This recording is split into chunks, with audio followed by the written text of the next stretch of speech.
10 సంవత్సరాల తర్వాత నరేంద్ర మోడీ గారు మళ్ళీ అమరావతి పునఃప్రారంభం చేయడానికి వచ్చారు. ఎలా అనిపిస్తుంది సార్ ఇక్కడ ఈరోజు మరి రాజధాని పునర్నిర్మాణం మరొకసారి మోడీ గారు రావడం అనేది చాలా శుభపరిణామం.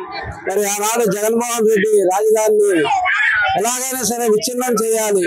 గత రాజుల కాలంలో రాజధాని కట్టారు కానీ ఈనాటి కాలంలో రాజధాని కట్టడం ఏంటి, ఆ క్రెడిట్ చంద్రబాబు నాయుడుకి ఇవ్వటం ఏంటి అనే ఉద్దేశంతో 3 రాజధానుల కుతంత్రంతో చేసి 5 సంవత్సరాలు అటు 3 రాజధానులు లేకుండా ఏదో విధంగా ఈ అమరావతి అనే పదం అనే దాన్ని లేకుండా చేద్దామనే ఉద్దేశంతో కుట్రలు పన్నినాడు.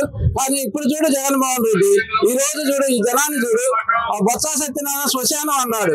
ఏది శ్మశానం? ఇప్పుడు చూడాలా, ఈ రోజు టీవీలో చూస్తే వాళ్ళ గుండెలు పగిలిపోవాలా.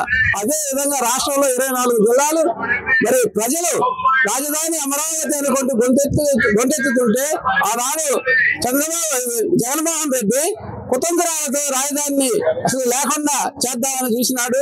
ఆయనకి ప్రజలకు బాగా మంచి గుణపాఠం నేర్పినాడు. ఈ రోజు వాళ్ళు టీవీల దగ్గర ఉన్నారో ఎక్కడున్నారో కానీ ఒకసారి చూడండి, ఈ ఆంధ్రప్రదేశ్ ప్రజానికం అమరావతి రాజధాని అనుకుంటూ గొంతెత్తి చాటుకుంటూ ఇక్కడ రావడం అనేది చాలా శుభ పరిణామం. ఈ రోజు ఆంధ్ర ప్రజలు మరి ప్రధానమంత్రికి స్వాగతిస్తూ రాబోయే కాలంలో దీన్ని ఇంకా మంచిగా తీర్చిదిద్ది అంతర్జాతీయ ఖ్యాతి పొందే విధంగా దీన్ని తయారు చేసే విధంగా చంద్రబాబు నాయుడు కృషి చేస్తారు కూడా అనేది మేము నమ్ముతున్నాం. సరే, ఇప్పటికీ కూడా అంబటి రాంబాబు గారు ఒకటే మాట అంటున్నారు, ఇక్కడ అమరావతి ప్రాజెక్ట్ అనేది ఫెయిల్యూర్ ప్రాజెక్ట్, దీనికి అమరావతిని ఏ రకంగా ఇక్కడ డెవలప్ చేస్తారు. సంబరాలు రాంబాబుకి ఏం తెలుసు అండి, సంబరాలు చేసుకుంటూ సంక్రాంతి ఎగరవుతుంది తప్ప అతను అసలు మామూలుగా జలవనరుల శాఖ మంత్రి చేసి ఆ పోలవరం ప్రాజెక్టు దానికి అతి లేకుండా చేసి ఈ రోజు అమరావతి లేదు ఏం లేదు అంటే సరిపోద్దా? ఈ రోజు ఇక్కడికి వచ్చే అనుమానం అమరావతి అనేది పదం అనేది అనుమానం లేదని అనుమానం ఏదో ప్రజలకి ఏదో పోకుండా లేకపోతే ఏదో ఒక విధంగా ఏదో చెప్పడం కాబట్టే కానీ అమరావతిని ఆపడం ఎవరు వల్ల కదండి. చంద్రబాబు నాయుడు గారు మరొకసారి ముఖ్యమంత్రి అయ్యి అమరావతి తీర్చిదిద్ది రాబోయే కాలంలో భారతదేశంలోనే కాకుండా ప్రపంచంలో కూడా అమరావతి అంటే చంద్రబాబు అంటే అమరావతి అదే విధంగా తీర్చిదిద్దాడు. సార్, ఇప్పటి వరకు 45,000 ఎకరాలు రాజధానికి ఆల్రెడీ కేటాయించున్నారు. అంటే మరికొద్ది స్థలం కావాలని చెప్పి గవర్నమెంట్ మళ్ళీ కొంత స్థలాన్ని సేకరించడానికి ప్రయత్నం చేస్తుంది. అంటే ఒకసారి మోసం చేశారు రైతుల్ని, మరోసారి మోసం చేయడానికి రెడీగా ఉన్నారని చెప్పి అంటున్నాడు అమర్రాంబాబు. చంద్రబాబు నాయుడు రైతుల్ని ఇప్పటికీ మోసం చేయలేదు కదా, వాళ్ళకి చక్కగా హాయిగా ప్లాట్లు ఇచ్చాడు, మరి అన్ని చేస్తున్నారు. రాబోయే కాలంలో అమరావతి ఇదే విధంగా ఉండడం కాదు, అంతర్జాతీయ విమానాశ్రయం ఉంటే ఇంకా చాలా బాగుంటది. అమరావతిని ఇంకా ముందుకు తీసుకెళ్ళడానికి ఆయన ప్రణాళికలు వేస్తుండ్రు.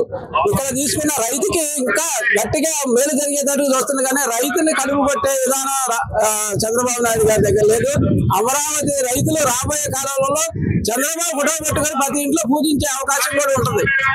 సార్, ఇప్పుడు ఉప ముఖ్యమంత్రి పవన్ కళ్యాణ్ గారి పనితీరు ఎలా ఉంది సార్? ఉప ముఖ్యమంత్రి పనితీరు చాలా బాగుంది. చంద్రబాబు నాయుడు గారు, పవన్ కళ్యాణ్, మోడీ గారు అందరూ కలిసి ఈ ఆంధ్రప్రదేశ్ ని తీర్చిదిద్దడానికి చాలా కృషి చేస్తున్నారు. రాబోయే కాలంలో కూడా చాలా మంచి కృషి చేస్తారు. వీరి ముగ్గురు సమన్వయం విచ్ఛిన్నం చేద్దామనే ఉద్దేశంతో ఈ జగన్మోహన్ రెడ్డి ఇంట్లో కూర్చొని కుతంత్రులు బండుతుండు. అవన్నిటికీ ఎప్పటికప్పటికి సమాధానం ఖండిస్తున్నారు. రాబోయే కాలంలో కూటమి ప్రభుత్వం ఇంకో 10 సంవత్సరాలు చాలా చక్కగా పరిపాలిస్తుందని నేను అనుకుంటున్నాను. సార్, ఇప్పటికైతే ప్రజెంట్ అసెంబ్లీ సమావేశాలకు మన వల్ల అటెండ్ అవ్వలేదు. ఫ్యూచర్ లో మళ్ళీ ఆయన అటెండ్ అవుతారంటారా ఎవరంటారా? అసలు ఆయన అసెంబ్లీకి రాడనుకుంటా, బహుశా అసెంబ్లీకి రాడు. అసలు ప్రతిపక్ష 11 మంది సభ్యులతో ప్రతిపక్ష హోదా వస్తే హాయిగా ప్రభుత్వ ధనంతో కారుల్లో తిరుగుదాం అనే ఉద్దేశంతో కానీ ఖర్చు లేకుండా తిరుగుదాం అనే ఉద్దేశంతో నాకు ప్రతిపక్ష హోదా అంటున్నారు కానీ అది జరిగే పని కాదు. అసలు అసెంబ్లీ సమావేశాలు కూడా వచ్చే అవకాశం లేవు, రాడు కూడా. మన నారా చంద్రబాబు నాయుడు గారు మనకు 2024లో ముఖ్యమంత్రి కావడం ఆంధ్ర రాష్ట్ర ప్రజలు చేసుకునే పుణ్యమని అనుకుంటున్నారు ప్రజలు. ఎందుకంటే గత ముఖ్యమంత్రిగా ఉన్నప్పుడు పోలవరాన్ని 71% పూర్తి చేసినారు. ఈ జగన్ ప్రభుత్వం వచ్చిన తర్వాత 71%ని 29% పూర్తి చేయలేకుండా దాన్ని అట్లాగే వదిలేసినాడు. అమరావతి రైతులతో గత ముఖ్యమంత్రిగా ఉన్నప్పుడు నారా చంద్రబాబు నాయుడు 34,000 ఎకరాలు పొలం ల్యాండ్ పోలింగ్ కింద రైతులతో సేకరించినాడు. అలాంటి కార్యక్రమం దేశంలోనే కాదు ప్రపంచంలో ఎక్కడ ఏ ముఖ్యమంత్రి కూడా చేయలేదు. అందుకోసము ఈ నారా చంద్రబాబు నాయుడు గారికి గత 5 ఏళ్లలో జగన్కు సహకరించినారు ప్రజలు. ఆ నమ్మకాన్ని కోల్పోయినాడు. గత జన్మలో ఎప్పుడు కూడా ఆయన ముఖ్యమంత్రి కాలేడు. ఈ కూటమి ప్రభుత్వం వచ్చిన తర్వాత, పవన్ కళ్యాణ్ వచ్చిన తర్వాత, నరేంద్ర మోడీతో కూటమి కలుసుకున్న తర్వాత, ఇప్పుడు ఈ సీఎం గెలిచినాక రాష్ట్ర ప్రజలు ఈ ముగ్గురి పైన నమ్మకం పెట్టుకొని గెలిపించుకున్నారు.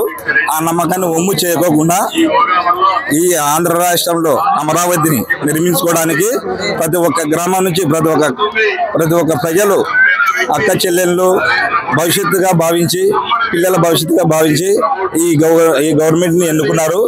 రాబోయే రోజుల్లో కూడా ఈ కూటమి కొనసాగితే మన ఆంధ్ర రాష్ట్ర ప్రతి గ్రామానికి, ప్రతి ఊరికి మేలు జరుగుతుందని ప్రజలు నమ్ముతున్నారు. ఇట్టనే వస్తుంది, ఇట్టనే ఉండాలని కోరుకుంటున్నారు ప్రజలు.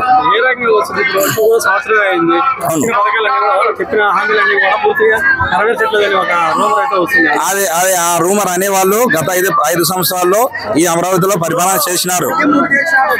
ఈ అమరావతి ప్రాంతంలో పరిపాలన చేసినారు. ఇక్కడ రాజధాని లేవన్నారు, శ్మశానం పొందినారు. అదే ఇల్లులోనే పరిపాలన చేసినారు. శ్మశానాన్ని ఎవరైనా పరిపాలన చేస్తారా? అనే మాటలు అనే వాళ్లకు ఈ రాష్ట్ర ప్రభుత్వంలో ఏ ప్రతిపక్షంగానే వాళ్ళు వాయిస్ వినేదానికి ప్రజలు విముఖత చూపుతున్నారు. వాళ్ళని ఎప్పుడూ అవాయిడ్ చేసినారు. ఈ రాష్ట్రం నుంచి వాళ్ళని వెళ్ళేసినారు. గత జరగబోయే ఎన్నికల్లో కూడా వాళ్ళ ఎటువంటి నమ్మకాలు లేవు. వాళ్ళు చేస్తారు, ప్రజల్ని ముందుకు తీసుకుపోతారు, రాష్ట్రాన్ని అభివృద్ధి చేస్తారు అనేది లేదు. వాళ్ళు కూడా అమ్మఒడి ఇద్దరికి అన్నారు, కానీ ఒకరికి వేసినారు. అక్కడనే వాళ్ళ విఘ్నత కోల్పోయినారు. అందుకోసం రాష్ట్ర ప్రజలు నమ్మడానికి విముఖత చూపుతున్నారు. రోడ్ల పరిస్థితి అప్పుడు ఒక ఊర్లో రోడ్డు వేయాలన్నా కూడా ఒక రోడ్డు కూడా వేయలేకపోయినారు. మా గ్రామంలోనే ₹1 కోటి వర్క్ చేసినారు. ఎవరు? చంద్రబాబు నాయుడు ముఖ్యమంత్రి ఉన్నప్పుడు సీసీ రోడ్లు ఒక గ్రామాల్లోనే ₹1 కోటి వర్క్ చేసినారు. ఈ 5 సంవత్సరాల గవర్నమెంట్ లో జగన్ ఏ ఊర్లో కానీ తిరిగి మట్టి వేసినది లేదు. ఓన్లీ మాకు బుగ్గన పక్కనే, మాది బుగ్గన రాజధాని పక్కనే మా ఊరునే అభివృద్ధి. వాళ్ళ సీసీ రోడ్లు కానీ ఏది కానీ వేయలేదు గత 5 సంవత్సరాల్లో. అందుకోసమే వాళ్ళని ఎటువంటి నమ్మే పరిస్థితులు లేరు జనాలు.